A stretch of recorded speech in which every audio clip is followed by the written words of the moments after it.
চলো আজ শেয়ার করি বিহারের বিখ্যাত একটা পরোটার রেসিপি, যেটা খুবই স্বাস্থ্যকর আর অনেক কম সময়ে তৈরি হয়। পার্সোনালি আমারও এটা কিন্তু খুবই প্রিয় একটা রেসিপি। সো হ্যাঁ এভরিওয়ান, ওয়েলকাম টু মৌমিতাজ ড্রিম। আজকের রেসিপি ছাতুর পরোটা। প্রথমে আটাটা মাখিয়ে নেব। এখানে আমি 200 গ্রাম আটা নিয়েছি। ময়ামের জন্য আটার মধ্যে দিয়ে দিচ্ছি হাফ চামচ নুন, হাফ চামচ চিনি আর 3 চামচ পরিমাণ রিফাইন্ড অয়েল। এবারে সব কিছু ময়দার সাথে ভালো করে মাখিয়ে নেব। ময়াম দেওয়া হয়ে গেছে, এবার অল্প অল্প জল অ্যাড করে আটাটা মাখিয়ে নেব।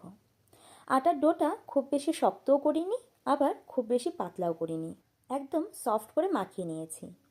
এবার এটাকে ঢাকা দিয়ে 15 মিনিট রেস্ট রেখে দেব। একটা বাটিতে 2 কাপ ছাতু নিয়েছি। ছাতুর মধ্যে দিয়ে দিয়েছি পেঁয়াজ কুচি, 1 চামচ লঙ্কা কুচি, ঝালটা তোমরা তোমাদের টেস্ট অ্যাকর্ডিং দিও, হাফ চামচ আদা কুচি, স্বাদ মতো নুন, হাফ চামচের থেকে কিছুটা কম চিনি, হাফ চামচ জোয়ান। এটা আমি হাতে তালু দিয়ে হালকা ঘষে নিচ্ছি, এতে ফ্লেভারটা ভালো আসে। আর সবশেষে ধনেপাতা কুচি। এবারে সব কিছুকে ভালো মতো করে মিক্স করে নেব। দেন অল্প জল অ্যাড করে ছাতুটা মাখিয়ে নেব। এবার ছাতু মাখা থেকে ছোট ছোট বল বানিয়ে নেব।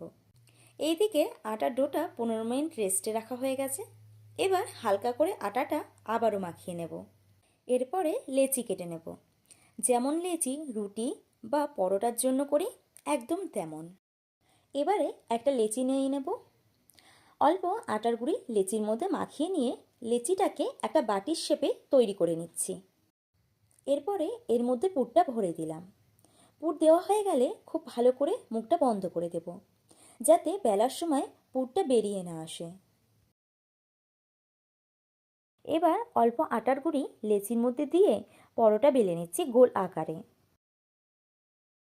এবার পরোটাগুলো সেঁকে নেব। কড়াই গরম করে কড়াইতে পরোটা দিয়ে দিচ্ছি। লো টু মিডিয়াম ফ্লেমে পরোটাগুলো সেঁকে নেব 2 পিঠ।